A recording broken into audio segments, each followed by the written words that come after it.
Flight attendant instantly fired after disrespecting black woman. You won't believe who she is. A respected federal judge steps onto a commercial flight, her quiet confidence and professional poise radiating in every move.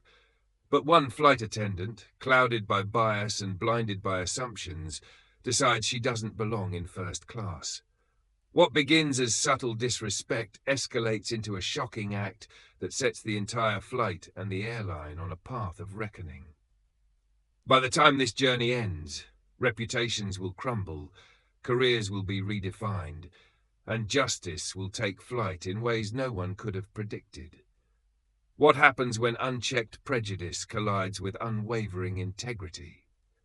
This is a powerful story of transformation, accountability, and the fight for fairness unfolding at 30,000 feet.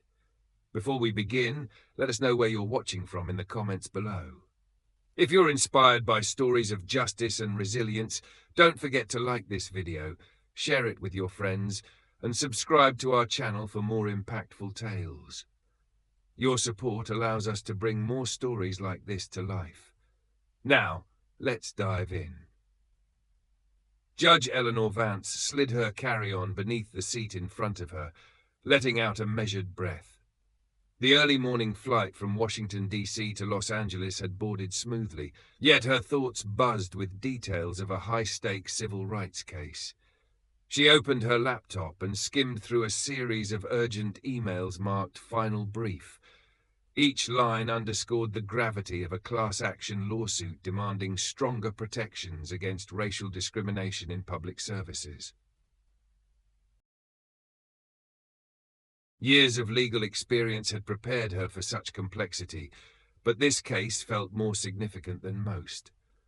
Quietly, she reminded herself of the promise she had made when she was appointed the first black female federal judge in her district, to be a resolute voice for those who had none. She remembered that appointment day vividly. Flashing cameras, a crowd of reporters calling out her name, and the chorus of applause from her old neighborhood. Even now, seated in first class, she still felt the weight of that responsibility. There was always more work to be done, more judgments to deliver. She hoped this flight might offer a brief respite, or at least enough calm to think through her next steps. In the forward galley, Sarah Miller smoothed down her uniform and tried to steady her nerves.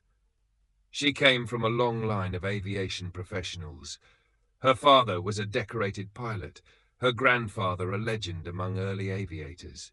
The Miller family name loomed over her like a lighthouse at sea, guiding and pressuring her in equal measure. She wanted to honor that legacy, to prove she belonged in first-class service. When a seat malfunctioned in row 2A and the passenger pressed the call button twice, Sarah felt an edge of frustration, but forced herself to stay poised. She approached the passenger with a polite smile, promising to check the controls. A fleeting pang of anxiety flickered in her eyes. Part of her worried she wasn't meeting the unspoken standard her family expected her to uphold. Just across the aisle, Dr. Kenji Tanaka settled into his seat. He was an Asian-American physician returning home after a healthcare conference that focused on disparities in underserved communities. Keenly observant by nature, he noticed the tension in Sarah's posture and the slight tightness in her tone. No obvious conflict had occurred yet, but he had learned to sense the subtle cracks that might later split wide open.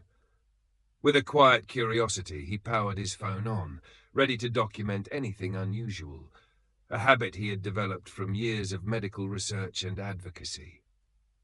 For you, a free like is easy, but for me, it is the greatest support and encouragement. For this video, can you give me 1 like and 1 subscription? Thank you very much.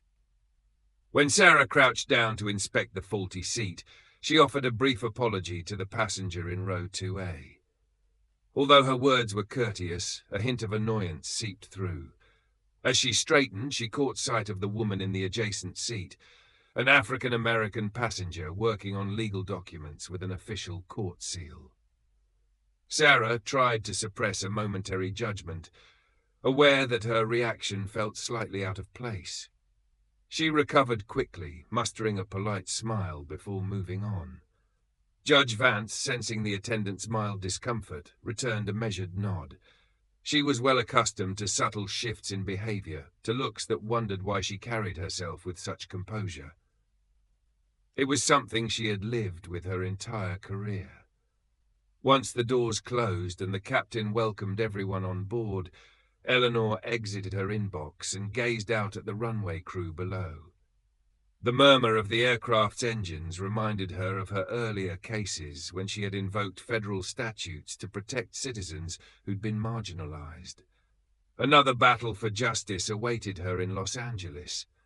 But for the moment, she sat in this narrow, pressurized cabin with a sense of uneasy calm. There was a feeling in the air, an almost imperceptible static that suggested deeper tensions were brewing. Sarah commenced the pre-flight safety demonstration, reading each instruction with practiced clarity. A nagging voice in her mind repeated words from her father. "Show no weakness, Maddie. The second you do, you lose respect."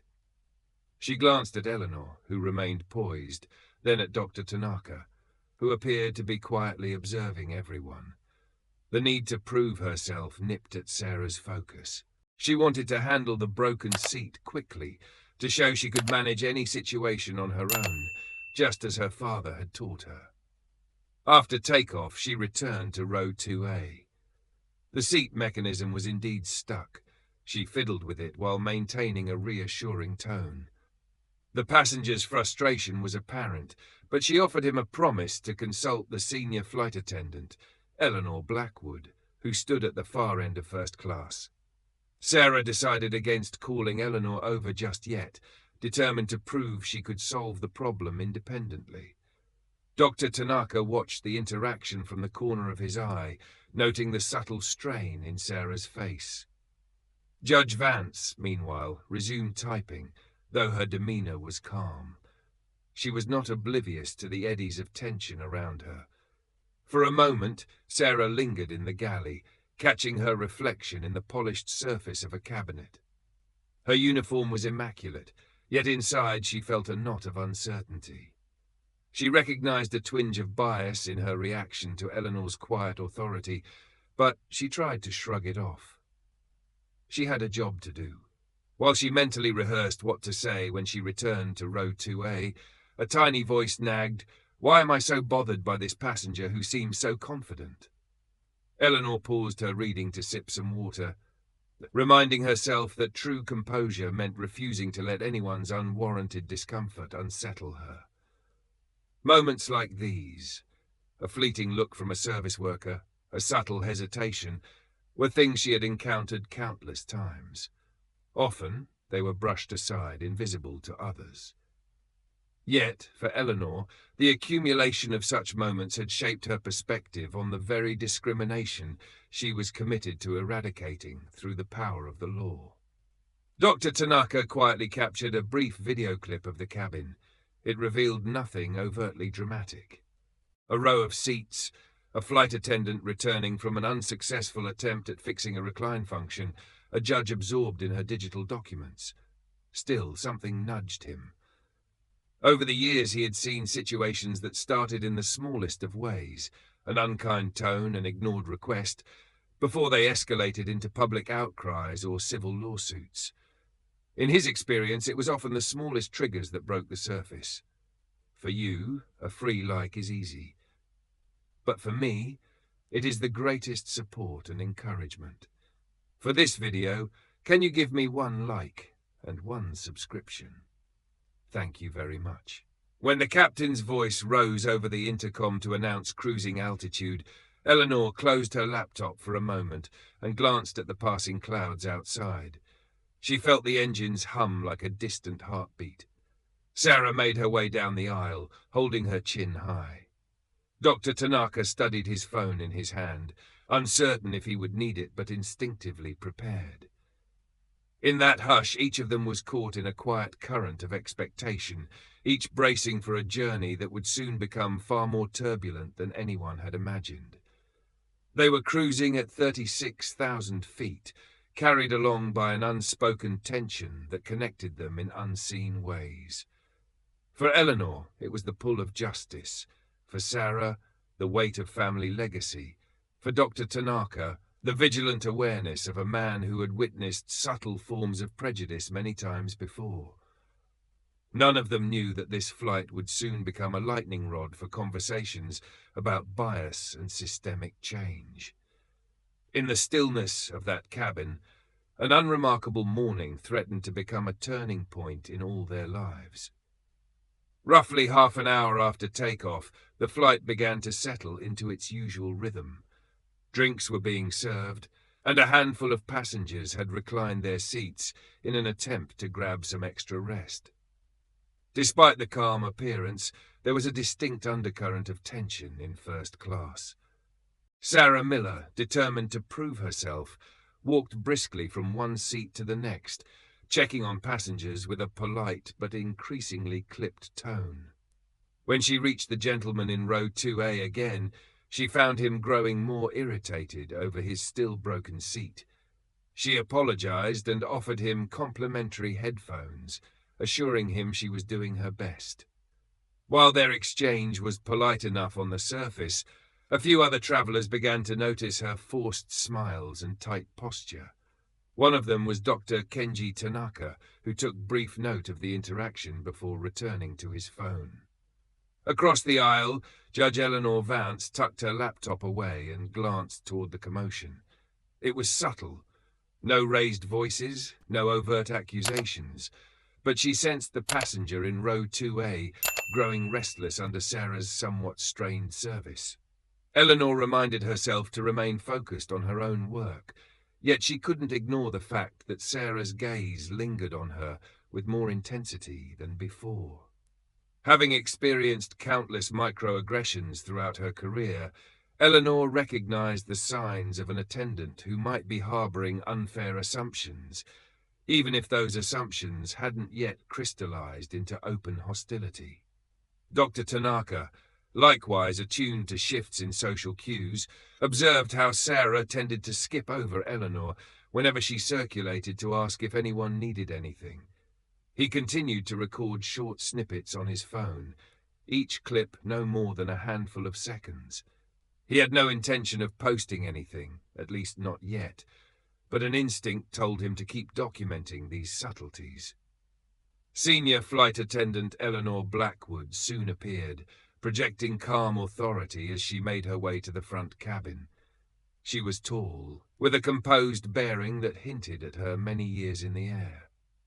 Noticing the tension in Sarah's manner, she gently touched the younger woman's elbow and asked if everything was all right. Sarah forced a smile, insisting she could handle the situation. Eleanor nodded but gave Sarah a quiet, pointed look that said she was ready to help if needed. Then she turned to Eleanor Vance, greeting her with warmth and asking if she wanted any refreshment. Eleanor Vance thanked her and requested only a glass of water, her tone polite but reserved. Sarah felt an unexpected wave of defensiveness. She sensed that Eleanor Blackwood's small act of kindness toward Eleanor Vance was an unspoken critique of her own behavior. Before her frustration showed, she excused herself and walked to the galley. There, she reached for her phone, hesitating a moment before deciding to call her father. It went against standard procedure to place personal calls during a flight, but she was rattled and needed his reassurance. For you, a free like is easy. But for me, it is the greatest support and encouragement. For this video, can you give me 1 like and 1 subscription? Thank you very much. His gruff voice answered on the 3rd ring. She spoke in hushed tones, explaining there was a passenger making the flight difficult, and that one of the other passengers, a woman in first class, seemed too sure of herself. She expected her father to give her a measured perspective, but instead, he told her to remember who she was, a Cooper, part of a family that had earned its status in aviation. His advice was blunt. Stand your ground, Maddie. Don't let anyone walk over you. If people want special treatment, they should show respect first. She hung up, feeling oddly emboldened yet uneasy. Part of her knew it was unprofessional to let personal bias shape how she treated passengers, but her father's words echoed in her mind. Hadn't he carved out a reputation for taking no nonsense from anyone? Hadn't her grandfather set flight records under enormous pressure? Her chest tightened at the thought of letting her family down. Returning to the cabin, she found Dr. Tanaka quietly conferring with the passenger in row 2A, who was voicing his growing displeasure about the seat and wondering if he should speak to a supervisor. Sarah swallowed her apprehension and approached them, apologizing again. Her words were carefully chosen, but her tone held a faint defensiveness. Dr. Tanaka glanced at her with mild concern, then asked if it was possible to switch seats, or if the airline could offer the gentleman a voucher. Sarah felt the knot in her stomach tighten. She attempted to explain that the flight was full in first class and she'd need management approval for vouchers. Her father's voice rang in her ear, telling her not to cave in. After all, had she really done anything wrong? The passenger sighed, but before Sarah could respond further, Eleanor Blackwood appeared, her expression calm yet firm. With a gentle but decisive manner, Eleanor offered to look into alternative accommodations for the man in row 2A. She then excused Sarah and ushered her aside, speaking just loudly enough to be heard over the hum of the engines. Eleanor explained that tensions were escalating needlessly. She reminded Sarah that resolving passenger concerns required understanding, not stubbornness. Sarah's cheeks warmed. She wanted to defend herself, to insist she had everything under control, but Eleanor's unwavering eye contact told her it was best to step back. Meanwhile, passengers in nearby rows began to notice the exchange. A young couple, a few seats behind Eleanor Vance, whispered to each other, and the wife discreetly lifted her phone to record. The couple hadn't seen the entire sequence of events, but they sensed an unfolding drama that might be worth capturing. Dr. Tanaka continued to observe quietly, stepping in whenever he felt the passenger in row 2A needed clarification. Judge Vance remained mostly silent, though she took in every detail with the practiced eye of a woman used to assessing truths beneath the surface. Sarah couldn't help shooting Eleanor Vance a glance. Her father's words still echoed in her mind. Stand your ground. The voice in her head told her that the judge was somehow challenging her authority just by existing in that seat, exuding composure. A flicker of defiance flashed across Sarah's face, so brief most people would have missed it. But Eleanor Vance caught the momentary fire in the attendant's eyes. It was at that precise moment that the aircraft hit a pocket of turbulence. Nothing severe, but enough of a jolt to cause overhead compartments to tumble and passengers to brace themselves. The captain's voice came over the speakers, instructing everyone to remain seated and fasten their seatbelts.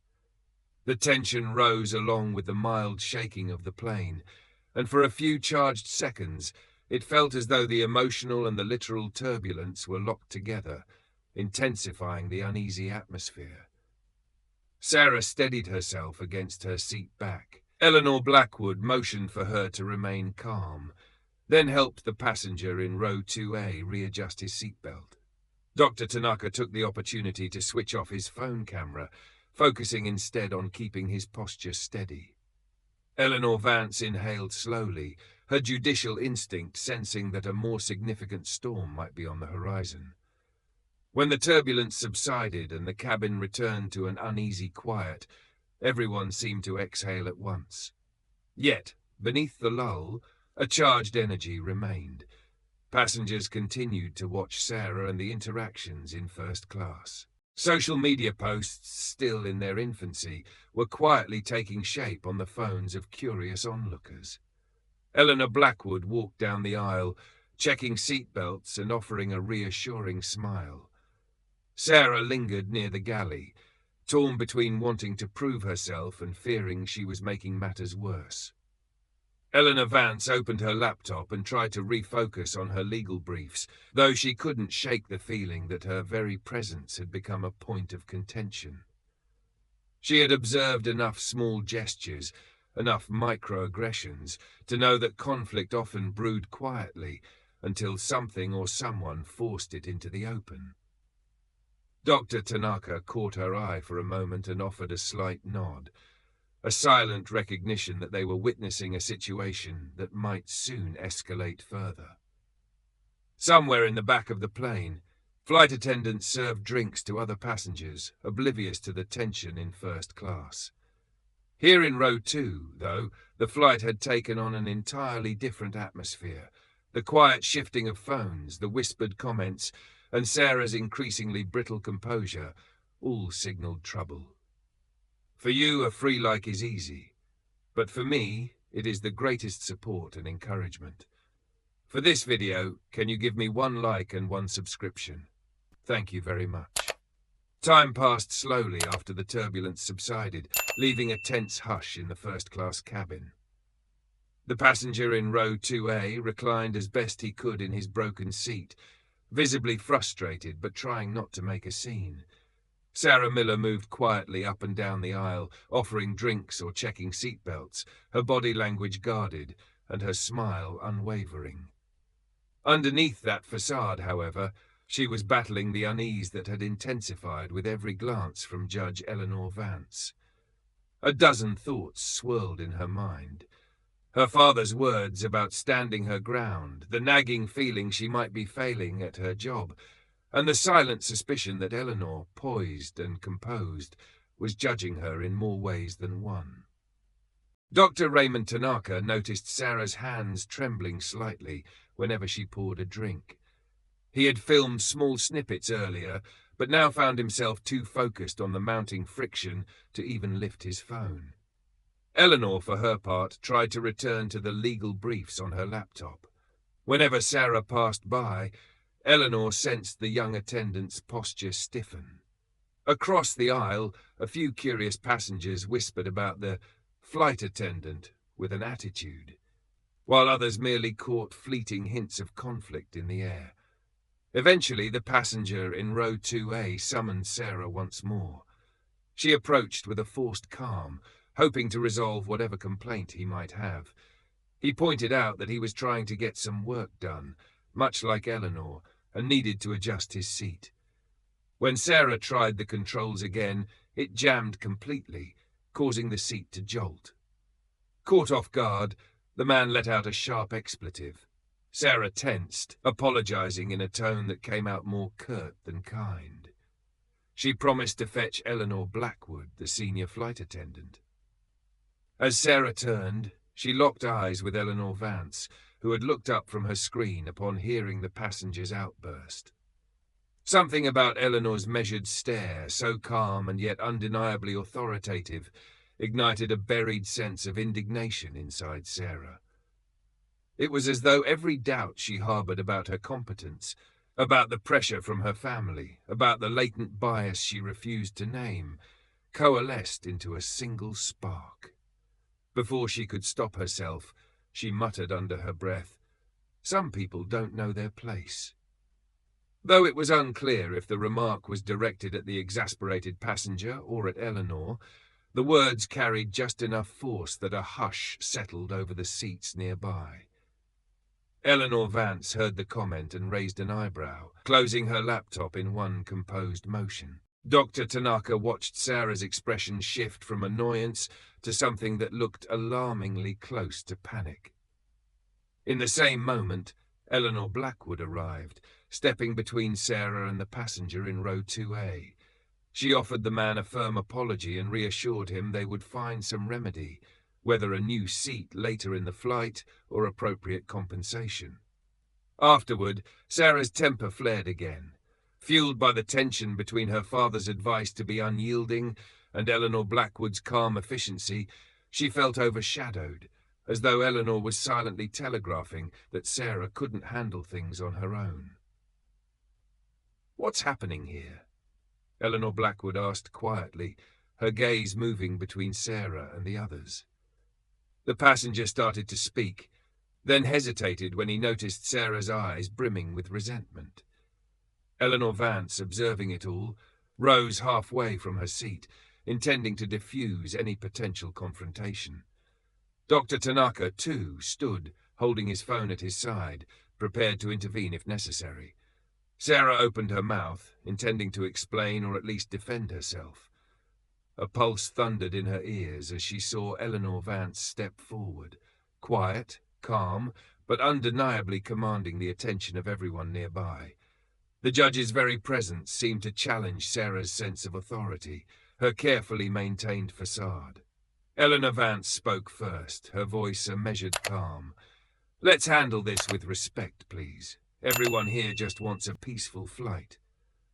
Sarah's composure, already precarious, shattered under the weight of that even-tempered request. She felt cornered, as though being lectured in front of passengers she was supposed to impress. The notion that Eleanor Vance might be silently judging her professionalism, or worse, her family's proud aviation legacy, made Sarah's chest tighten. Her father's voice echoed in her mind, "Don't let anyone walk over you." In a split second of panicked, irrational fury, Sarah lashed out. The movement was so abrupt that Dr. Tanaka nearly dropped his phone. Her hands sliced through the air, connecting with Eleanor Vance's cheek in a sudden, disbelieving smack. A collective gasp rippled through the cabin. The passenger in row 2A shot to his feet in shock, and several nearby travelers stood, straining to see what had just happened. For a heartbeat, no one moved. The only sound was the hum of the engines and the rasp of someone's incredulous whisper. Eleanor Vance's gaze remained locked on Sarah, her expression shifting from surprise to a composed, frosty calm. Dr. Tanaka recovered first, raising his phone and hitting record. He couldn't quite believe what he'd witnessed. Eleanor Blackwood, stunned, took a second to find her voice, but when she did, it cut through the shocked silence. "Madison, step back," she said, her voice trembling with both anger and alarm. Sarah's own hand trembled at her side, as though it belonged to someone else. She stared at Eleanor Vance, eyes wide, horror beginning to dawn on her. This wasn't some minor spat a manager could smooth over. She had just physically struck a passenger, and not just any passenger, but a woman whose self-assured air hinted at considerable influence. Eleanor Vance placed a steady hand on the back of her seat, refusing to touch her stinging cheek. In the sudden hush, she spoke clearly, so that those nearby had no trouble hearing. "My name is Judge Eleanor Vance," she said, enunciating each word with deliberate calm. "I'm a federal judge presiding in the District of Columbia Circuit." A low murmur spread among the onlookers. Several passengers began recording videos of their own, phones angled to capture every moment. Dr. Tanaka, though already filming, felt a jolt of alarm mixed with sympathy. He had sensed tension building, but never expected it would erupt in outright violence. Eleanor Blackwood tried to collect herself. "Madison, you need to come with me right now." She turned to Eleanor Vance, her voice cracking slightly. "Judge Vance, I can't even begin to apologize enough." Eleanor Vance inclined her head, still controlling her voice even as the adrenaline raced through her. "Let's stay calm. I'd like the captain informed immediately." She glanced at her watch. "I will also be contacting counsel once we land." Sarah stammered, tears threatening to blur her vision. She wanted to protest, to claim she had been provoked or misunderstood. But the truth was painfully clear. Passengers all around her had witnessed the slap, and several were capturing every moment on their phones. There would be no plausible way to cover this up or to explain it away as a simple accident. Dr. Tanaka stepped forward, addressing Eleanor Vance in a reassuring tone. "Judge Vance, are you all right?" She nodded, though the muscles in her jaw were tight. The passenger in row 2A made his stance clear. "I saw what happened," he said bluntly. "I'm more than willing to provide a statement." Across the aisle, an older woman in 3B voiced her outrage, calling for the captain and insisting that something be done immediately. Another passenger offered Eleanor Vance some water, while others murmured in disbelief. The entire cabin seemed to hold its breath, grappling with the enormity of what had just taken place. At last, Eleanor Blackwood moved to guide Sarah away, unable to hide her trembling hand on the younger woman's arm. The hush that followed was thick with shock and a kind of collective judgment, as though everyone knew some line had been crossed that could not be uncrossed. Eleanor Vance took a steady breath and brushed a hand over her cheek, still red from the slap. She looked down at Dr. Tanaka's phone, recording the aftermath, and gave him a small nod of acknowledgement. When she lifted her gaze, letting it sweep over the passengers who were either filming or staring wide-eyed. She had spent her career fighting for justice through the power of law, but never had she been so abruptly and personally confronted by such blatant disrespect. In that moment, the flight to Los Angeles ceased to be a routine business trip. It became an arena for exposing hidden prejudices, testing corporate accountability, and awakening the dormant conscience of everyone who had witnessed the unthinkable. There would be no going back to the quiet tensions that had brewed in the previous hours. With a single reckless act, Sarah Miller had ensured this journey would be etched into the memory of every passenger aboard, especially that of Judge Eleanor Vance, whose resolve to pursue justice now burned brighter than ever. An hour had passed since the shocking altercation in first class, yet the atmosphere aboard the flight remained thick with unease. After Judge Eleanor Vance was struck, the captain followed company protocol. He contacted airline operations, relayed the incident, and prepared for the inevitable whirlwind. Once they landed in Los Angeles, Sarah Miller, shaken and remorseful, had been taken to a crew-only compartment near the flight deck, where Eleanor Blackwood instructed her to stay put until further notice. That left the rest of first class in a tense quiet, punctuated by passengers whispering over phones, some already uploading short videos of the slap to social media. In the cramped confines of her makeshift isolation, Sarah leaned her head against the cabin wall. Her pulse still pounded from the adrenaline surge, and she replayed the moment she lashed out at Eleanor Vance over and over in her mind. It felt unreal, as though she had watched someone else commit the act. She recalled her father's voice telling her to stand her ground, the endless family stories of Cooper pride, and the weight of that legacy she had never been entirely sure she wanted. A jolt of turbulence rattled the plane, matching the turmoil inside her. Sarah closed her eyes, consumed by a dawning realization that her career, perhaps her entire future, was teetering on the edge of catastrophe. Back on the ground, it was nearly 3 a.m. when Benjamin Ross, CEO of the airline, was awakened by the urgent ringtone of his personal phone. On the line was a harried executive from the operations center, stumbling through the words, "Sir, we have a serious situation on Flight Twin 391, assault on a passenger. The passenger is a federal judge. Footage is circulating." The CEO's weary mind sharpened at once. He swung out of bed and demanded a full briefing, pacing across his dimly lit bedroom as the details spilled out. Within minutes, he instructed the executive to summon the leadership team for an emergency video conference. There would be no waiting until daylight. At the operations headquarters, senior managers and legal counsel scrambled to gather whatever information they could. Most were still in pajamas, faces drawn with tension. Benjamin joined the call, hair disheveled, voice clipped as he fired off questions. Was the passenger definitely a sitting federal judge? How reliable were the videos? How had the flight crew responded? He wanted to know every detail before the story went public, and from the looks of it, that moment had already arrived. A social media manager popped into the virtual meeting to report that one of the videos on a prominent platform had garnered thousands of views in less than an hour. The words "flight attendant slaps black woman" blazed across hashtags, and the name Judge Eleanor Vance was already trending regionally. Meanwhile, far above the ground, Dr. Raymond Tanaka was finalizing his own upload. He had struggled with the decision, wondering if posting the footage would escalate tensions, yet he believed the public had a right to see what had happened. The video he chose was short and unmistakable. Sarah's sharp retort, her sudden movement, and the moment her hand made contact with Eleanor Vance's cheek. He hoped it would spark accountability, not just outrage. In a measured statement accompanying the post, he wrote that the passenger who had been struck was a federal judge, and that the situation showed how bias could erupt into violence, even in the most controlled environments.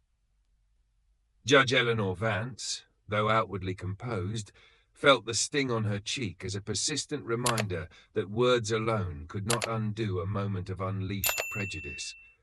She was no stranger to personal attacks. Her judicial rulings on sensitive civil rights cases had often drawn ire. But this was the first time she had been physically assaulted in such a public, inescapable setting. Resting her palms on her knees, she took a deep breath and prepared herself for the calls she knew would come the instant they touched down.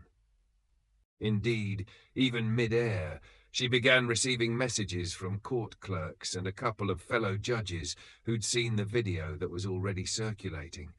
She responded with only the barest details, promising more information after landing through the half-drawn curtain leading to the crew area.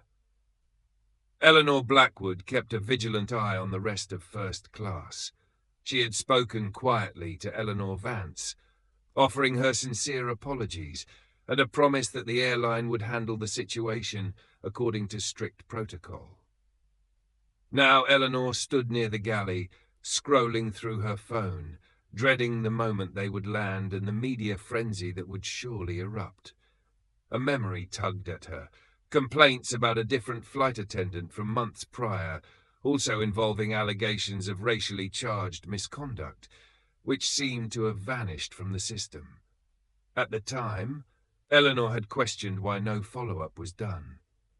Now, with the vivid example of Sarah's assault, it was clear that the airline's practice of quietly burying such issues had finally reached the breaking point. She glanced toward Sarah's closed-off area and felt a twinge of sympathy for the young woman who, no matter how grievously she had erred, might be taking the fall for a deeper systemic problem. Eleanor resolved that if the airline tried to sweep this under the rug too, she would speak out. No corporate interests or PR strategy could justify ignoring violence against any passenger, let alone a federal judge. She typed a quick note in her phone to remind herself, check old complaint files. It was a small but necessary step toward uncovering whether this incident was part of a wider pattern. All the while, the flight droned onward through the night. In first class, a subdued hush pervaded the cabin. Some passengers sat glued to their phones, scrolling through the rapidly multiplying posts and comments about the assault. Others whispered among themselves, forming clusters of speculation about what might happen once they landed. A few tried to sleep, but found it impossible with the weight of what they had just witnessed. Sarah remained near the cockpit, dazed and frightened. Her mind drifting to childhood memories of trailing her father around airports, beaming with pride whenever strangers recognized him. She remembered his strong handshake, his crisp uniform, the applause he'd received when he emerged from the flight deck. At the time, it had all seemed so glamorous. Now, she felt the crushing realization that her father's brash, uncompromising outlook might have edged her down a path she never truly wanted, and had ultimately triggered the worst mistake of her life. Tears threatened, but she forced them back. She could not afford to crumble. Not yet. Benjamin Ross, miles below and wide awake, ended the emergency call with a grim set to his jaw. They would need to issue a public statement and coordinate with federal authorities immediately. The flight would land soon, and the airline had to be ready for the storm that was sure to follow. It was clear that every decision made, every official statement, every approach to handling Judge Vance's legal options would be scrutinized, and that the video evidence left no room for spin. For the first time in years, the CEO felt a genuine surge of alarm about the stability of the brand he had painstakingly built. On board, Judge Vance closed her laptop and leaned back against her headrest, exhaling a long, measured breath. She had no doubt that the events of this flight would become national news. The real question was whether they would spark not just outrage, but true accountability and change. Glancing out the window, she watched the dark sky begin to lighten with the approach of dawn.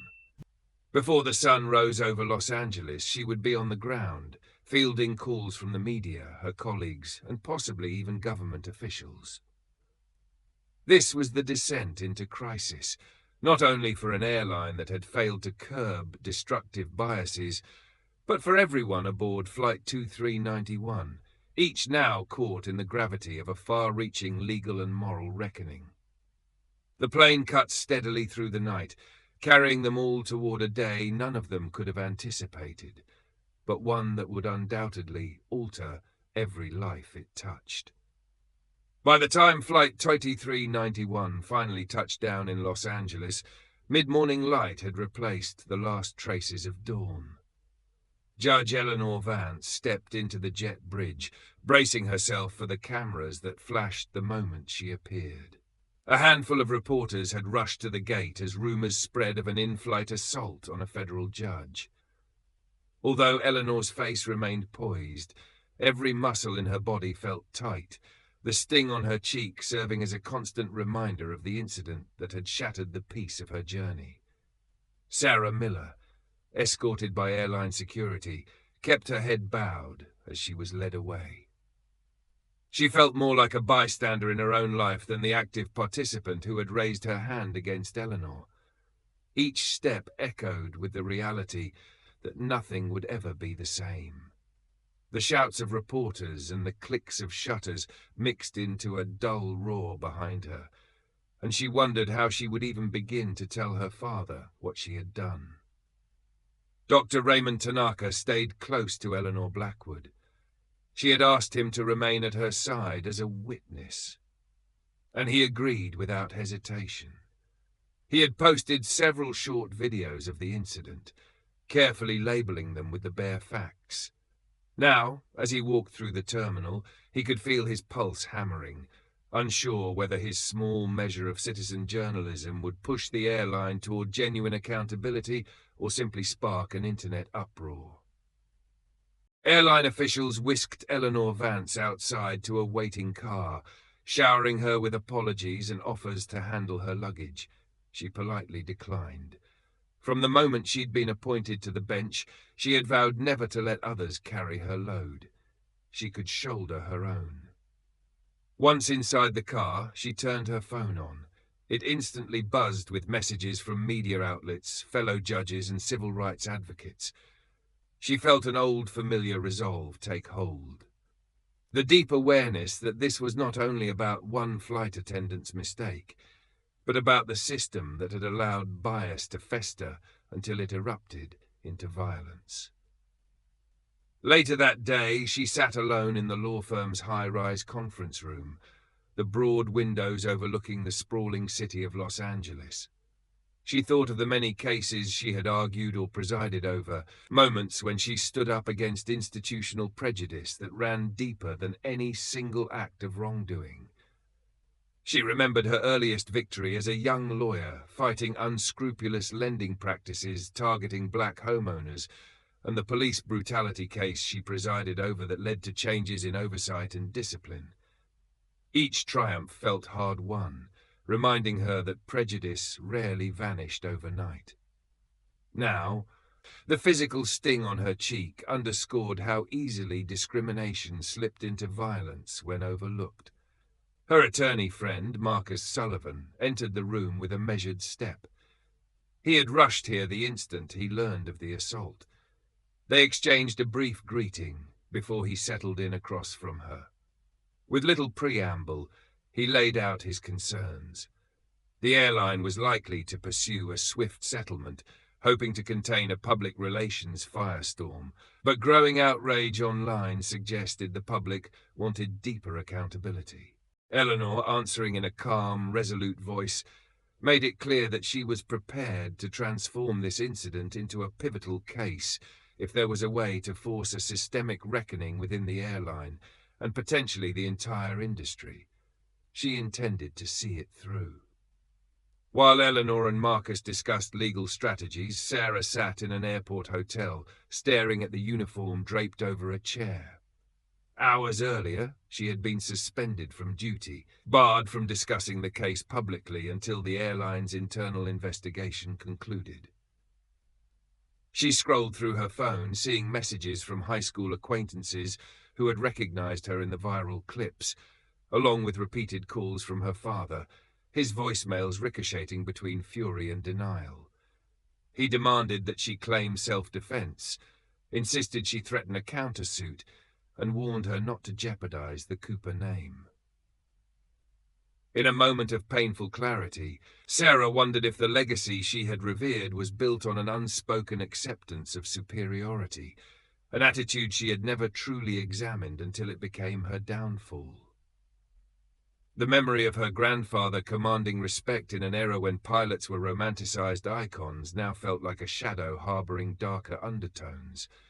Had she unwittingly inherited a biased worldview under the guise of maintaining family honor? Dr. Raymond Tanaka, meanwhile, found himself in a busy downtown cafe, meeting with a local activist who had contacted him after his videos went viral. Over tea, he described the flight in detail, recounting each microaggression he had observed leading up to Sarah's assault. Then, in a moment of raw honesty, he shared his own experiences of discrimination, both subtle and overt, during his years in medical school and practice. It was the first time he had so candidly laid out how those personal wounds had shaped his determination to document injustice. The activist listened closely, assuring him that sometimes a single video could ignite overdue conversations, especially when combined with first-hand testimony. The possibility gave Dr. Tanaka a flicker of hope. Reports soon emerged that the airline had a history of complaints about racially charged incidents, many of which seemed to vanish before ever reaching formal litigation. Investigative journalists discovered old claims from passengers who believed they had been singled out or mistreated, only to sign non-disclosure agreements when the airline offered them settlements. This revelation caused an immediate uproar among civil rights organizations, who condemned not just the flight attendant's slap, but what appeared to be a broader corporate culture of minimizing or burying discrimination complaints. Investors noticed the airline's stock trending downward, and the board of directors demanded an emergency meeting. Benjamin Ross, the airline's CEO, arrived at the boardroom under immense pressure. He paced the length of the table, briefing the directors on plummeting public trust, the fury brewing online, and the legal threats forming in the wake of Eleanor Vance's assault. Some members of the board appeared livid, questioning whether anyone in management had turned a blind eye to systemic problems. Others spoke in hushed, worried tones about the financial repercussions if the airline faced a class-action lawsuit. Benjamin, swallowing his frustration and fear, acknowledged that a mere public apology or even firing one flight attendant would no longer suffice. He could almost feel the brand he had spent years cultivating teeter on the edge of crisis. Behind his businesslike composure, he sensed that this moment might require him to rethink every aspect of the airline's operations and culture. As evening settled in, Eleanor and Marcus gathered the growing stack of evidence. Dr. Tanaka's videos, statements from other passengers, and old complaint records now resurfacing in the media. Marcus laid them out with painstaking care, connecting them to civil rights precedents that could support a powerful class-action lawsuit. Eleanor felt a profound responsibility, as though each step she took carried the collective voices of those who had faced similar injustices, yet never found recourse. She had endured a personal assault, but she refused to let that overshadow a much bigger story of institutional failures. Looking at the city lights twinkling beyond the glass, she resolved to press forward, fully aware that she was risking not only her safety in the public arena, but also placing a target on herself for critics of every stripe. In a small hotel room across town, Sarah wrestled with guilt and confusion. Days earlier, she would have proudly declared herself a member of the Cooper Aviation legacy. Now she wasn't sure she even believed in what that legacy represented. A reflection in the mirror with dark circles under her eyes offered no clear answers about whether redemption could be earned or how she might ever restore her sense of self. She remembered the moment her hand had connected with Eleanor's cheek, and a shudder of regret coursed through her. Dr. Tanaka prepared for another round of interviews, quietly hopeful that shining a spotlight on the airline's failings could create lasting change. Activists continued to reach out, commending his willingness to stand with Eleanor and reminding him that voices raised in unity had the power to dismantle even the oldest walls of prejudice. Benjamin Ross left the board meeting late that night, feeling the weight of accountability he could no longer evade. He stared at his phone, scanning news alerts and social media posts calling for boycotts, class action lawsuits, and deeper investigations into the airline's past. If he failed to confront this crisis with genuine resolve, there was little doubt the company's reputation, and possibly his own career, would crumble. With each step toward the elevator, he sensed that only radical, transparent reforms could stave off the brewing disaster. Everything was now in motion. Eleanor Vance had committed to turning her personal ordeal into a broader quest for systemic change. Sarah Miller lay awake, questioning the very foundation of her family's proud heritage, and Dr. Tanaka continued shedding light on institutional bias with every interview. What began as a single horrifying moment in first class had evolved into something far larger and more complex. A chance for the airline and perhaps the industry as a whole to reckon with deep-rooted prejudice and the urgent need for real transformation. 48 hours after the flight that changed everything, Judge Eleanor Vance stood in a bright corner office overlooking downtown Los Angeles. Sunlight streamed through tall windows onto the conference table, where a series of damning documents lay spread before her. Marcus Sullivan, scanning pages of airline emails and internal memos, kept shaking his head in disbelief. Each new discovery painted a deeper picture of how the company had systematically buried complaints about discriminatory behavior, quietly silencing passengers who came forward. Eleanor, arms crossed and gaze steady, took in every word. A sense of responsibility pressed upon her, heavier than any case she had handled before. She had always believed in the power of the law to expose the truth, but these emails revealed patterns of dismissiveness and concealment far more entrenched than she had anticipated.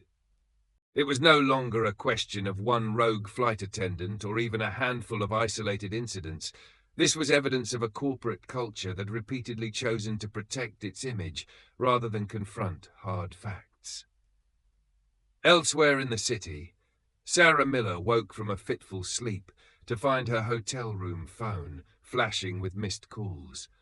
She had avoided checking messages the night before, exhausted by the swirl of shame and uncertainty consuming her thoughts. Now, she braced herself and began listening to voicemails. They were from her father.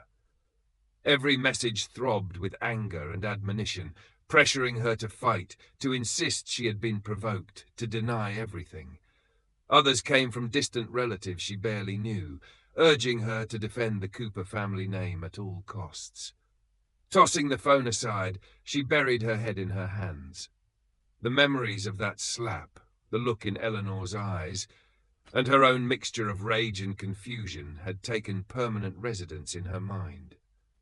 She thought of everything the Cooper family legacy was supposed to represent: excellence, pride, a pioneering spirit, and realized how that narrative had been hollowed out by unacknowledged bias. For the first time in her life, she wondered whether her grandfather's celebrated achievements had come at the expense of dismissing those who did not fit into his narrow vision of belonging. For you, a free like is easy, but for me, it is the greatest support and encouragement. For this video, can you give me 1 like and 1 subscription? Thank you very much. Trying to summon courage, Sarah pulled up a news article on her laptop. The headline read, "Red Airline Under Fire, Discrimination Complaints Exposed." She saw photos of people who had come forward, describing rude remarks, denial of service, and in one case, being asked to deplane for safety concerns that were never explained. One passenger, a black woman traveling with her elderly father, recounted how a flight attendant had treated them as though they were trespassing in first class. Although Sarah had never personally encountered that passenger, she felt a pain in her chest. Every line of the article confronted her with the reality that the airline she treasured and the profession she had aspired to might be built on illusions. Back at the law firm, Dr. Raymond Tanaka arrived with a purposeful stride. He carried a folder bulging with accounts from other potential victims of discriminatory treatment on flights. Since posting his original video, he had been flooded with direct messages from people eager to share their own stories. Some had only faced subtle slights or cold shoulders, while others claimed outright racial insults or denial of basic courtesy. Dr. Tanaka laid the folder on the table before Eleanor and Marcus, explaining that these testimonies painted a broader picture of systemic neglect. He spoke softly, recalling how he once tried to advocate for a patient whose English was poor, only to be dismissed by hospital staff who assumed he was exaggerating. It reminded him of what he had seen on Flight 2391, the flight attendant's clipped attitude, small but telling signs of bias building until that final violent outburst. As he finished speaking, Eleanor gave him a nod of gratitude, touched by the clarity and courage underlying his quest to shed light on injustice. That same morning, Benjamin Ross, the airline CEO, found himself sitting at the head of a large conference table, facing a dozen board members whose expressions betrayed varying degrees of alarm. They had gathered to address the growing storm. Social media outrage, a slump in ticket sales, and the very real threat of a class-action lawsuit. One of the directors, an older woman who had served on the board for many years, tapped a printed copy of an internal memo referencing potential brand risks tied to certain passenger demographics. Her voice shook with outrage as she demanded an explanation for how such wording could have been allowed, even passively, within company correspondence. Benjamin inhaled deeply and admitted that certain upper-level managers, in an effort to protect the airline's reputation, had chosen to sidestep serious complaints. His statement, though carefully phrased, amounted to a confession that the airline's hierarchy had failed to address problems as they arose for years. The strategy had been to push for settlements and non-disclosure agreements, minimizing long-term damage to the brand.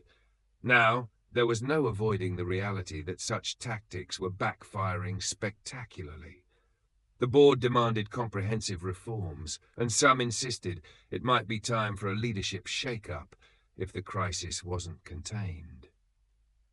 While the conference room debate raged, Eleanor Blackwood stood in a hallway just outside. She had been called in to provide information about her experience and any knowledge of past incidents. The moment she stepped into the meeting, a hush fell. As a seasoned flight attendant who had logged thousands of hours in the sky, she possessed first-hand knowledge of how certain complaints had been brushed aside. She took a seat near Benjamin and described the patterns she had observed. Repeated incidents of staff ignoring or belittling passengers who didn't fit their assumptions of who belonged in first class, complaints that mysteriously disappeared, and quiet warnings that speaking up too loudly might threaten one's career. Her voice never rose above a measured calm, but each word carried the weight of her conscience. She admitted that she too had sometimes hesitated to escalate problems, worried about retaliation or simply too overwhelmed with her own duties. Now, watching the scandal unfold, she regretted every moment she had stayed silent. She emphasized that a single flight attendant losing her composure was only the tip of a larger iceberg. True reform, she insisted, would demand a cultural overhaul, starting from the top. Meanwhile, in a small corner of the law firm's lounge, Eleanor and Marcus prepared the initial drafts of a lawsuit that could define the airline's legal future. Eleanor Vance scrolled through the emails discovered by the investigative journalists, reading lines that confirmed her suspicions. Complaints had been labelled brand risk. Employees had been urged to resolve them quickly off the record, and certain passengers were deemed problematic. Her hand trembled slightly, not from fear, but from the sheer magnitude of what she was uncovering. As a judge, she had seen institutions fail, yet to witness it tied to her own ordeal made the failing starkly personal. Marcus laid out legal precedents involving class action suits where plaintiffs had successfully compelled major corporations to admit wrongdoing. He believed that if enough victims came forward with credible evidence, the airline might face more than financial penalties. They might be forced into a binding agreement to implement diversity training and independent oversight. Eleanor listened carefully, nodding. She was determined to prevent any superficial, short-lived solution. Real progress had to be rooted in visible reforms and changed attitudes, not just rebranding or polished corporate statements. Outside the firm's windows, sunlight glinted off skyscrapers, and the hum of traffic underscored the city's restless energy. Dr. Tanaka made a quick phone call to another potential witness, while Eleanor Blackwood left the board meeting with a mixture of relief and apprehension. She had told the truth, but she also knew that powerful people had a vested interest in downplaying or containing what she had revealed. Sarah, alone in her hotel room, tried for the 10th time to draft an apology message to Eleanor Vance, but every sentence felt inadequate. In the end, she closed her laptop, unsure whether her remorse mattered if it came too late. As noon approached, the various threads of investigation, disclosure, and mounting legal preparations all converged toward a single question. Would this airline, and perhaps the industry as a whole, genuinely address the bias that had taken root?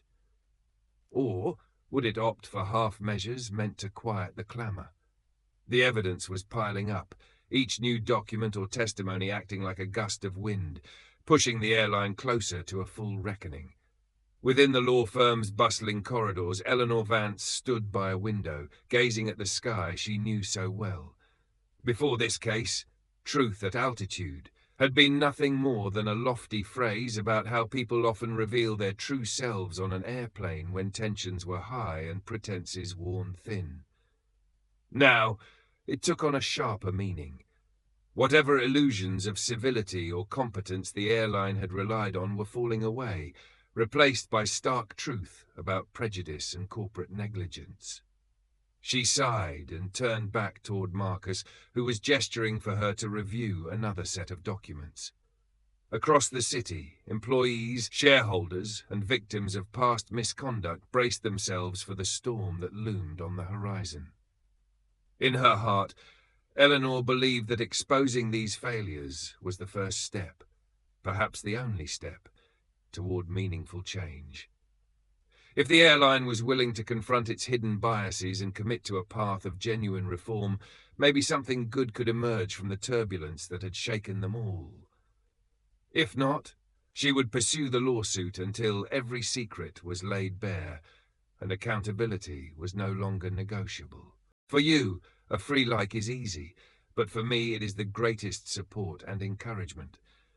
For this video, can you give me 1 like and 1 subscription? Thank you very much. By late afternoon, everyone was working at a relentless pace. Dr. Tanaka compiled more stories from passengers emboldened to speak up.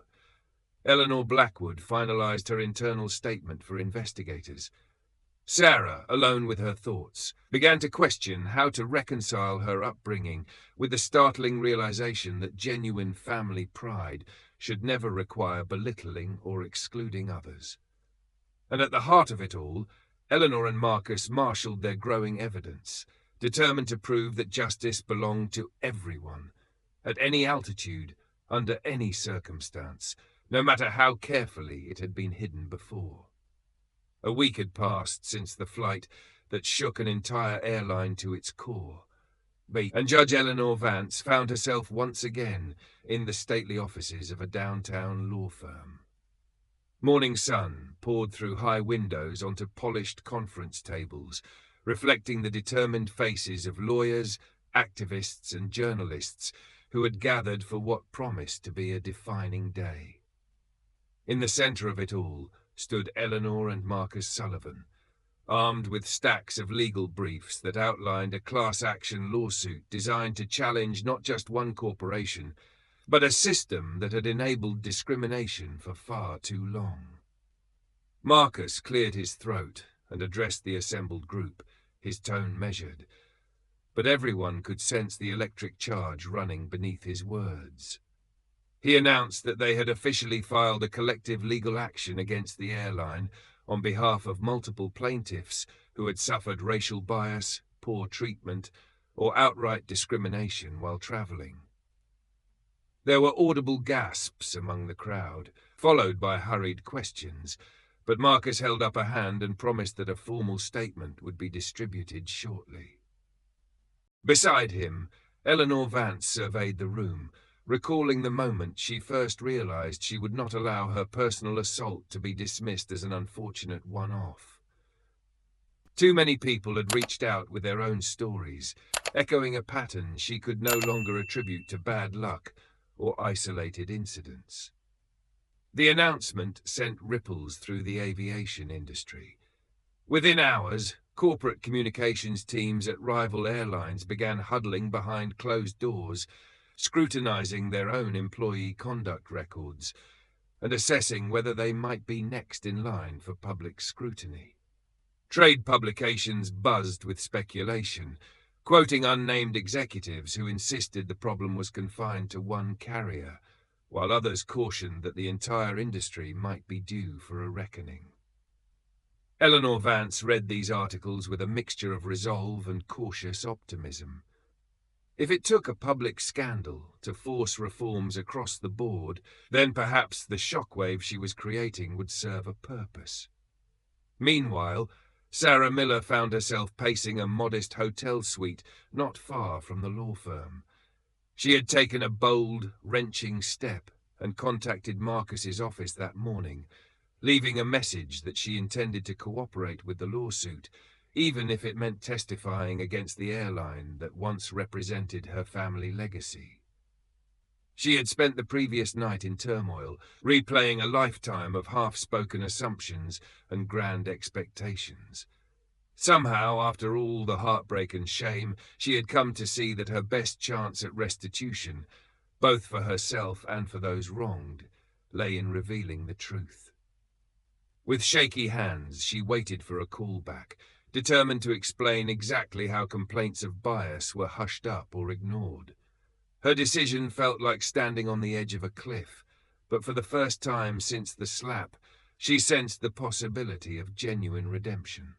At the airline's headquarters, Benjamin Ross was in full crisis management mode. A throng of reporters had assembled outside the company's sleek glass entrance, demanding comment from anyone who emerged. Employees tapped frantic messages on their phones about urgent internal memos, warning them to remain silent.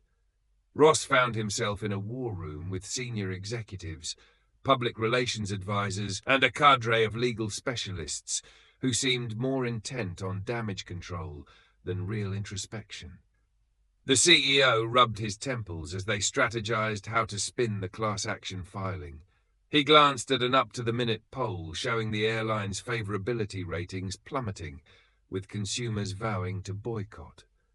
The legal team mentioned that certain state officials were already asking questions about potential civil rights violations.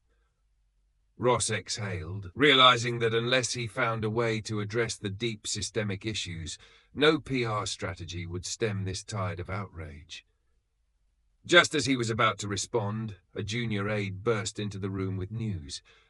Dr. Raymond Tanaka had scheduled a press conference at a local community center.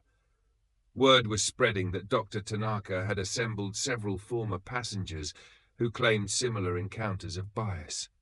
Ross felt a chill of apprehension. Public events like these tended to create emotional narratives that soared far beyond the dry language of corporate statements, galvanizing further media attention. They couldn't afford another wave of first-hand testimonials catching fire online, yet it seemed inevitable. That afternoon, Dr. Tanaka stood at a simple wooden podium in a crowded meeting hall. Reporters, activists, and local residents formed a haphazard semicircle around him, cameras poised to capture every gesture.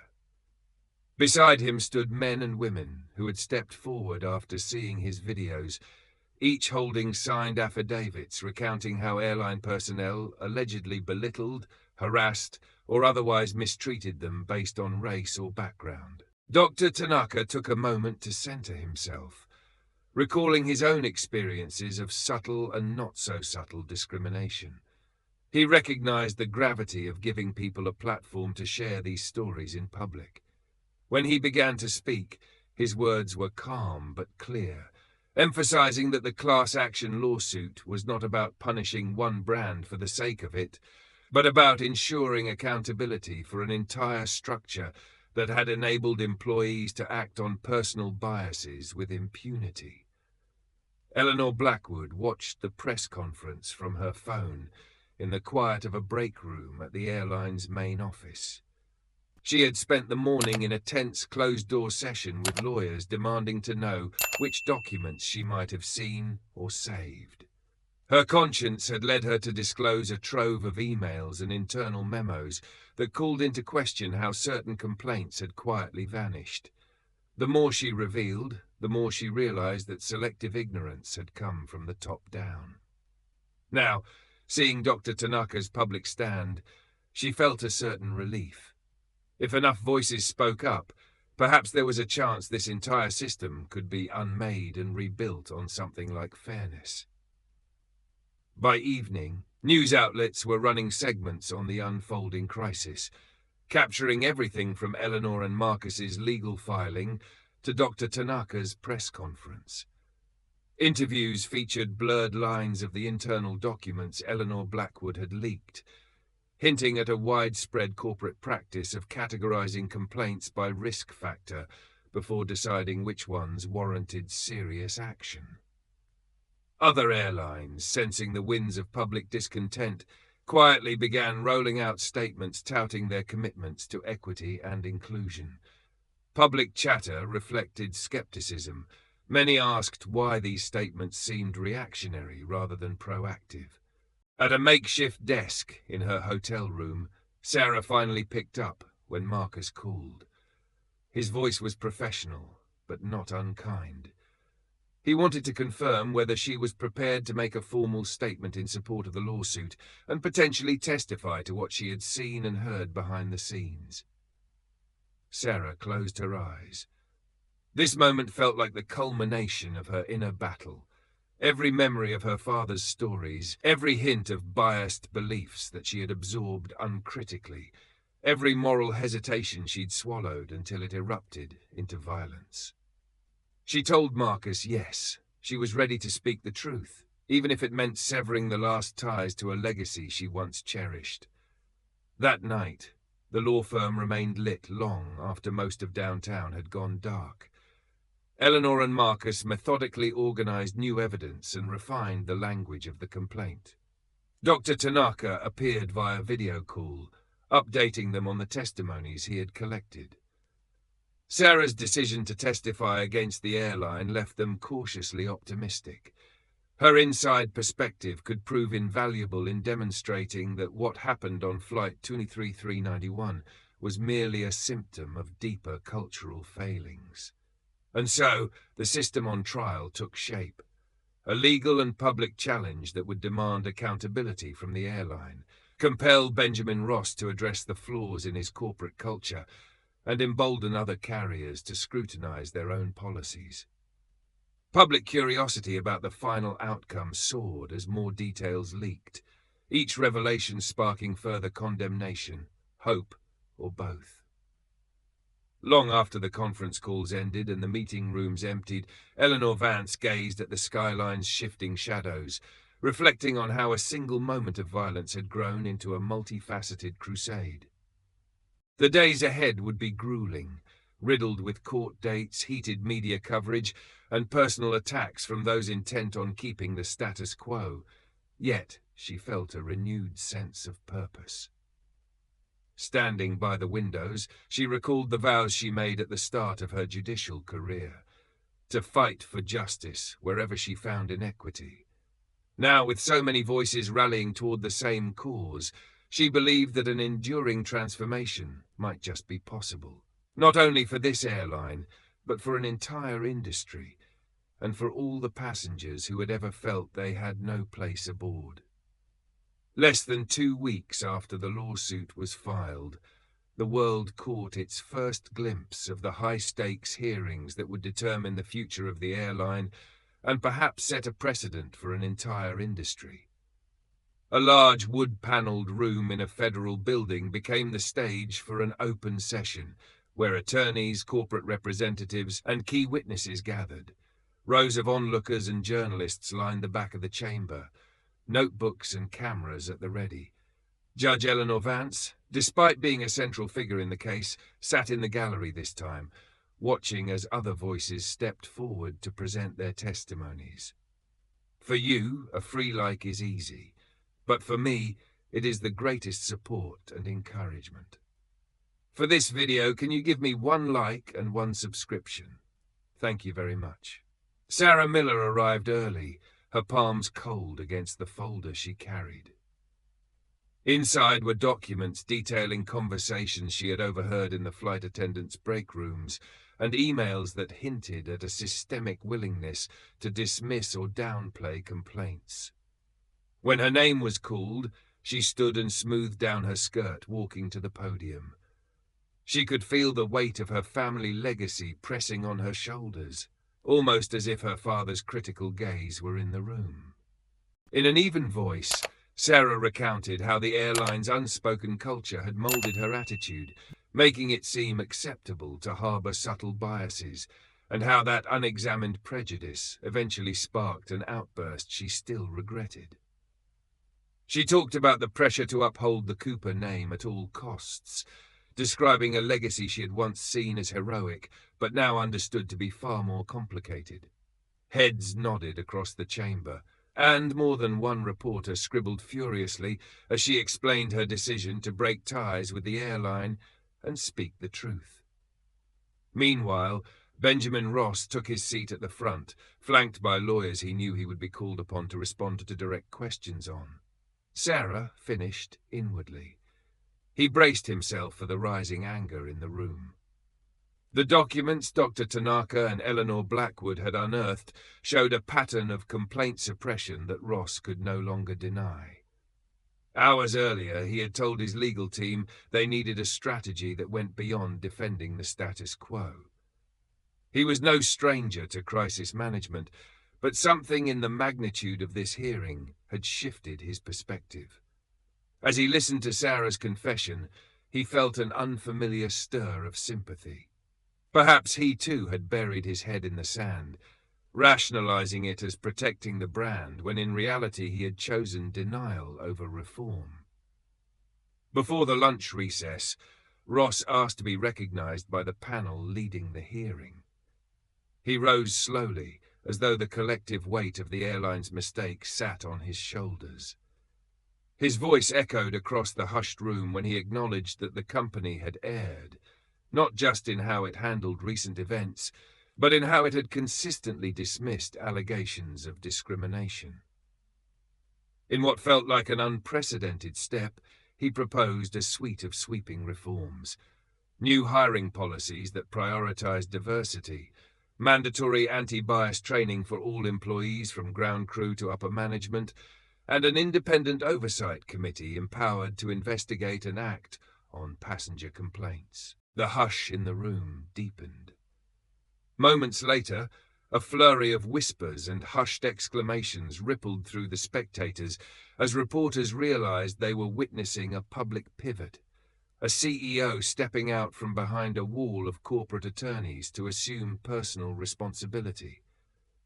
Dr. Raymond Tanaka arrived just as Ross was laying out those reforms.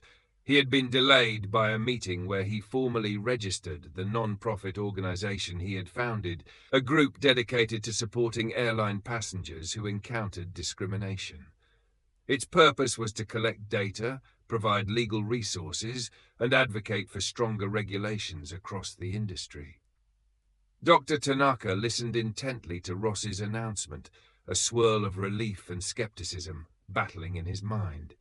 He recognized that genuine change required more than a polished speech. Still, hearing the CEO utter words like independent oversight gave him a cautious hope that the case might bring about tangible improvements. Eleanor Blackwood, seated a few rows behind Dr. Tanaka, had to stifle a wave of emotion. She had spent decades in the airline industry, enduring and sometimes enabling a culture that brushed aside the stories she now helped expose. That morning, she had received an unexpected promotion to a newly created role, Director of Ethics and Training. Though her faith in the company's willingness to truly change remained guarded, she was determined to use her new position to institute rigorous audits of employee conduct. She knew better than anyone how easy it could be to let crucial complaints vanish. She intended to ensure that from now on they would be heard and addressed at the highest levels. The day's proceedings carried on well into the late afternoon. After Ross finished speaking, a lively debate ensued about timelines, benchmarks, and the degree of external monitoring the airline would accept.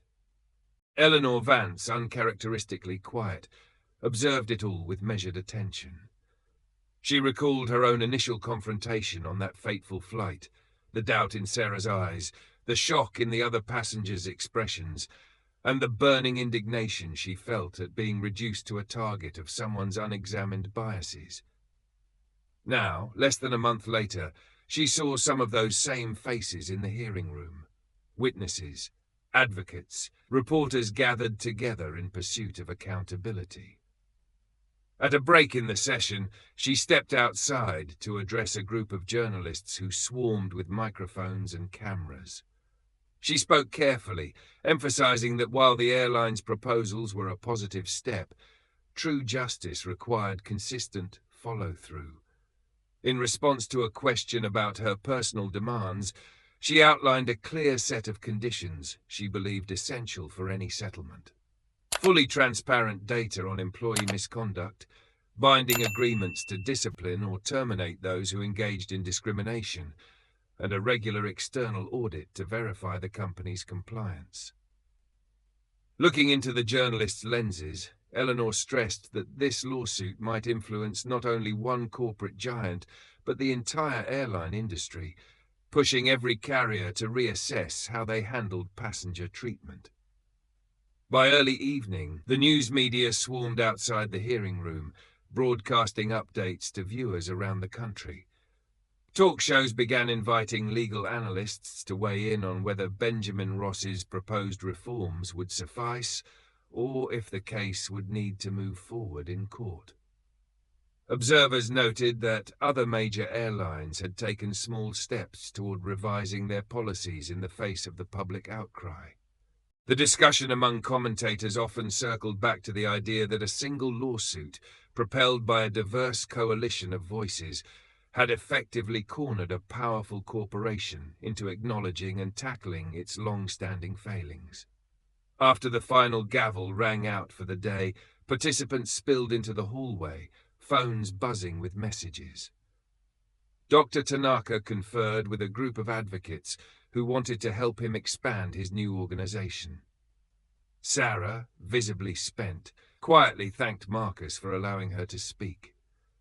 Benjamin Ross lingered, buttonholed by reporters wanting to know if he truly intended to follow through on his public commitments.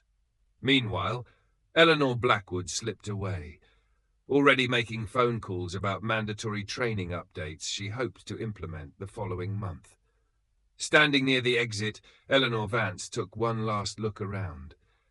She recognized exhaustion in every corner, lines of worry on Ross's face, the fatigue in Sarah's slumped shoulders, and the collective weariness of lawyers poring over the complex framework for genuine reform.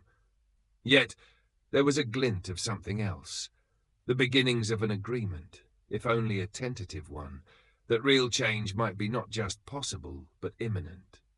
Stepping out into the fading daylight, she carried with her the awareness that the next phase, negotiating final settlements, solidifying oversight committees, and holding leaders accountable, would likely be even more arduous. But for the first time since that moment on Flight 2391, she felt a flicker of hope that changing course would prove more than a tagline.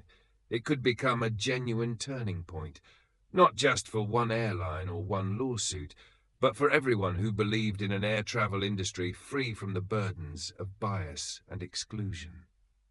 3 months had passed since the pivotal hearings, and the airline industry showed signs of steady transformation.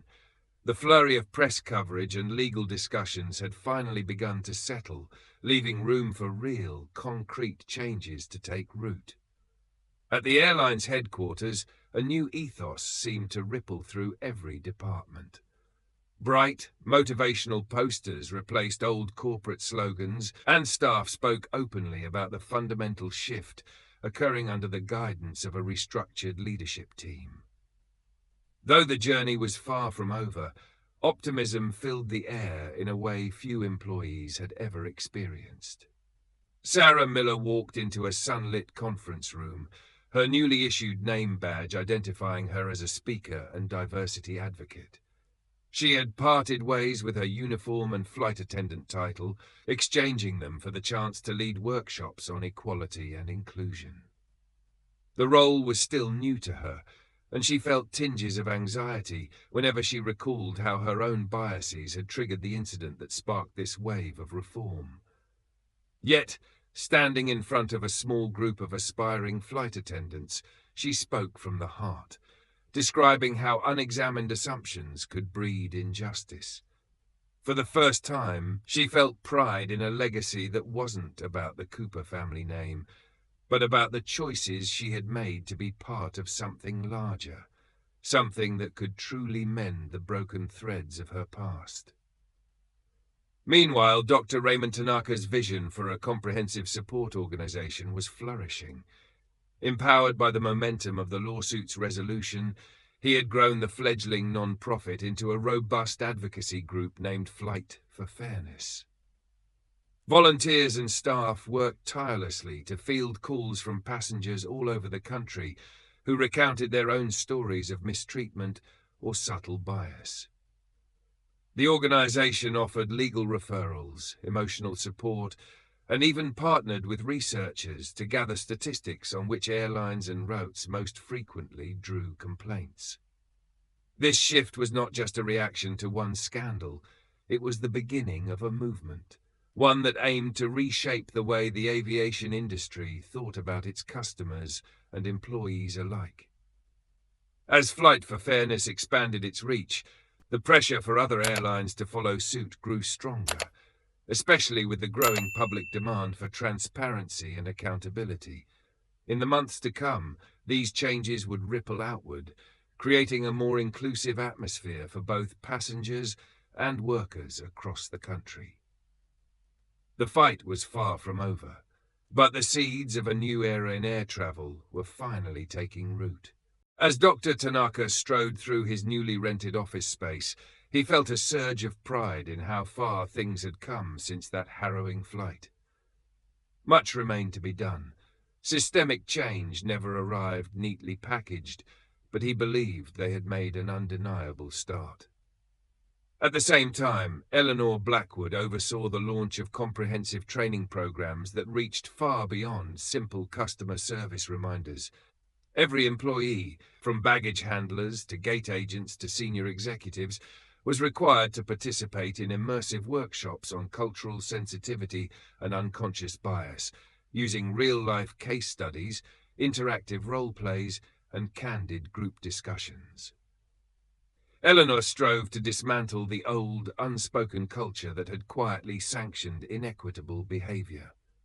As she walked through a newly renovated training center, she observed employees actually engaging with the material, asking questions, sharing experiences, and reflecting on their own mindsets. More than once, she paused to recall the days when she had felt powerless to address the hush-hush complaints that never saw the light of day. This time, the changes being made were backed by genuine corporate commitments and binding policies that were too public and too vital to ignore. Beyond the airline's walls, Judge Eleanor Vance was making her own mark. She had established a scholarship fund for law students interested in pursuing civil rights and social justice careers, particularly those from underrepresented communities. Drawing on contributions from supporters and fellow legal professionals, she named it the Soaring Justice Scholarship. The fund, small at first, quickly attracted donors who recognized the resonance of her story. Sitting in her office at the courthouse, Eleanor reviewed application essays from prospective scholars, detailing their motivations and experiences with discrimination. For you, a free like is easy. But for me, it is the greatest support and encouragement. For this video, can you give me 1 like and 1 subscription? Thank you very much. 3 months to the day after Judge Vance's fateful flight, these collective efforts converged in a public ceremony that celebrated the airline's renewed commitments and recognized the achievements of those who had spurred reform. Eleanor Vance, Sarah Miller, Dr. Tanaka, Eleanor Blackwood, and Benjamin Ross all stood side by side for the first time since the legal battle began. Cameras flashed as they each took a turn at the microphone. Sarah spoke humbly about her transformation and the ongoing need to confront internalized prejudice. Dr. Tanaka touted the importance of continued vigilance and support networks like Flight for Fairness. Eleanor Blackwood explained the rigorous new training modules, urging industry-wide adoption of similar standards. Ross announced a set of measurable goals, including zero-tolerance policies and transparent reporting of any infractions. Finally, Eleanor Vance delivered a concise yet heartfelt address on the necessity of safeguarding human dignity in every corner of modern life, from courtrooms to airplane cabins. As the gathering concluded, the attendees mingled, forming small clusters of spirited conversation. Some told stories of personal growth or cultural awakenings sparked by the events of the past few months. Others brainstormed new ideas for bridging gaps and maintaining the momentum. A refreshing sense of hope permeated the scene. Not everyone believed the airline was fully out of the woods. Skepticism lingered among certain passengers and industry observers who cautioned that institutional change could stall if watchdogs let their guard down. But for now, at least, the glimmer of possibility was undeniable. In that moment, Clear Skies Ahead felt less like a simple chapter title and more like a collective promise, one that all parties, from frontline staff to top executives, were finally striving to keep. And as the sun dipped below the horizon, a skyline of airplanes crisscrossed the sky overhead, serving as a vivid reminder that the quest for genuine equality was both urgent and expansive, inviting everyone to look up and imagine a future shaped by fairness rather than fear. A year had passed since Flight 2391 changed everything, and the world looked a little different at a bustling airport terminal. Travelers moved through security lines and departure gates, their chatter punctuated by announcements. Above the crowd, digital billboards displayed the airline's new campaign, "Sky's the limit for everyone."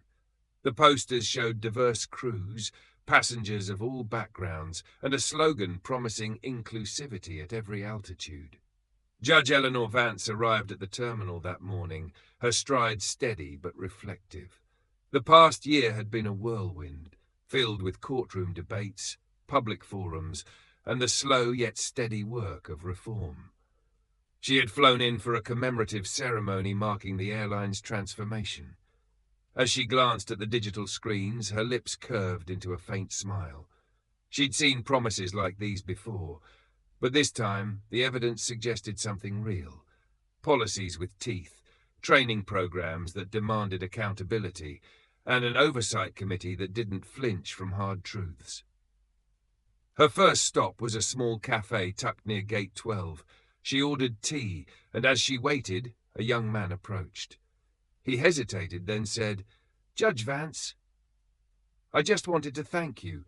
I'm the first in my family to go to law school, and I got your scholarship." His voice cracked slightly as he added, "You gave me a chance when no one else would." Eleanor placed her hand on his shoulder, her voice warm but firm. "You earned that scholarship, and the best way to thank me is to fight for others when it's your turn." The young man nodded, visibly moved, and Eleanor watched him go with a quiet sense of fulfillment. The scholarship fund she'd established, Soaring Justice, was small but growing, and every recipient carried the potential to ripple change outward across the terminal. Sarah Miller was pacing backstage at a conference room filled with new airline employees. Her heart pounded as she held a folded piece of paper in her hand, a letter she had written to Eleanor Vance. The past year had been transformative, but not without its struggles. She had left the airline after the hearings, stepping into the daunting role of a diversity advocate. At first her talks felt rehearsed, but over time she had embraced the power of speaking from raw experience. Today she was here not just to inspire recruits, but to find closure for herself. When it was her turn to speak, Sarah walked to the podium, her voice steady but sincere. She recounted her mistakes on Flight 2391, the moment she allowed prejudice and pride to dictate her actions, and the long journey she had taken to unlearn those instincts. She described the burden of living under a family legacy that had equated status with superiority, and how she had learned that true honor came from humility and growth. The speech ended with a call to action. Every passenger you meet is carrying their own story. You don't have to know it to treat them with respect, but you do have to choose respect every single time. As applause filled the room, Sarah spotted Eleanor Vance entering through a side door. She stepped down from the stage and approached her with the letter in hand.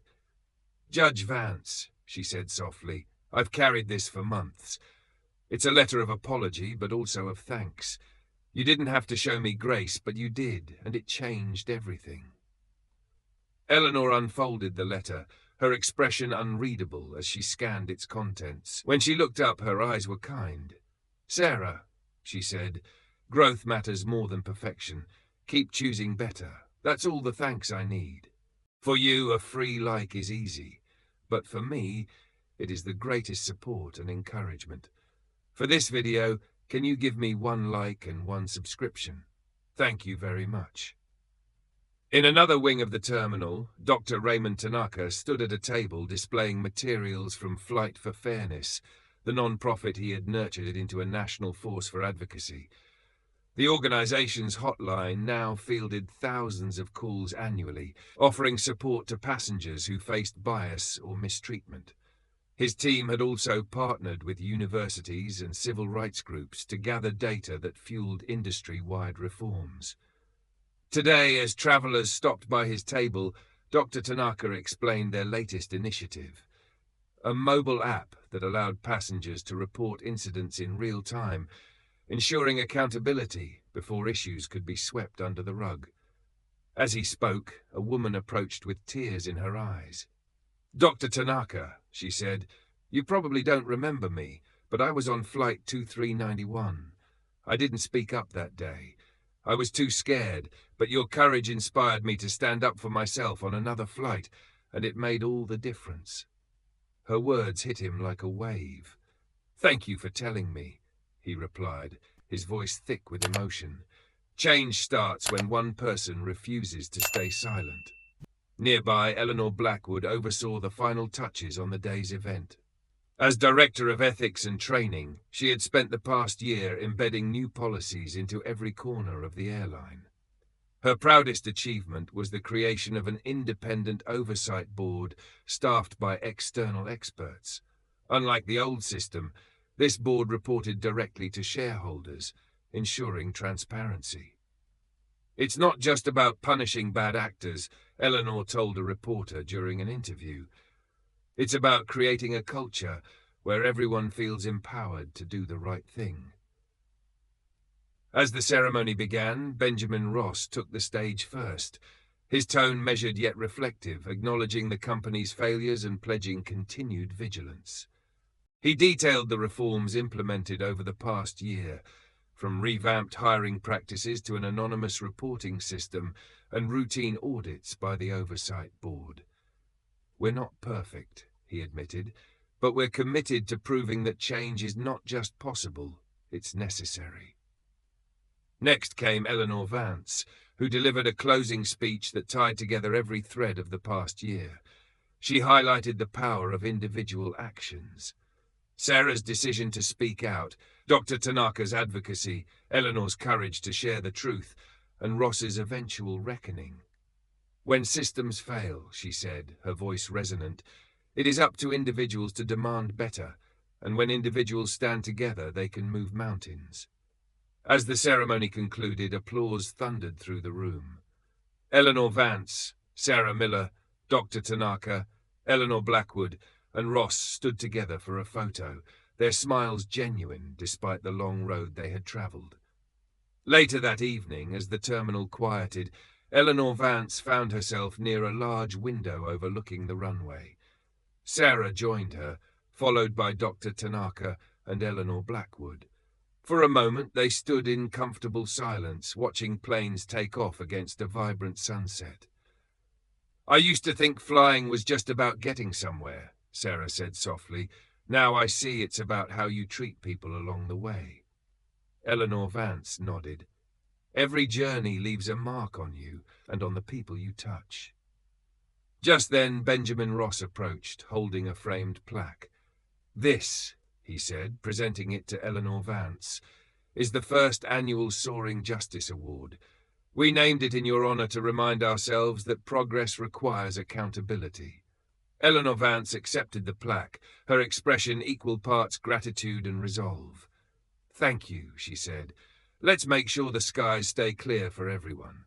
As the group parted ways, the final flight of the day soared into the horizon, its contrails shimmering in the fading light.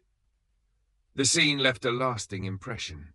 Individuals from different walks of life united, not just by what they had overcome, but by the promise of what they could build together. A world where justice, dignity, and fairness always took flight. Eleanor Vance stepped away from the terminal window, leaving behind the runway where her journey for justice had truly taken flight. But her departure wasn't the end. It was the beginning of a broader transformation, one she had sparked alongside others like Sarah, Dr. Tanaka, Eleanor Blackwood, and even Benjamin Ross. Together they proved that real change happens when courage meets accountability, and when individuals unite for a shared purpose. Just as planes soared into the horizon, so too did their collective fight for justice continue, lifting the airline and an entire industry to higher ground. Eleanor Vance's story became more than a personal triumph. It grew into a movement, a powerful reminder that justice is not just written in laws, but lived in every decision we make to stand against prejudice and inequality. This story reminds us all that change begins with small but courageous actions. If you were on Flight 2391, how would you respond in the face of injustice? Share your thoughts in the comments below. We'd love to hear your perspective. Don't forget to like this video to support the fight for equality, share this story to spread its message, and subscribe to our channel for more inspiring tales of resilience and change. Thank you for watching, and we'll see you in the next story. Together, let's keep striving for higher ground.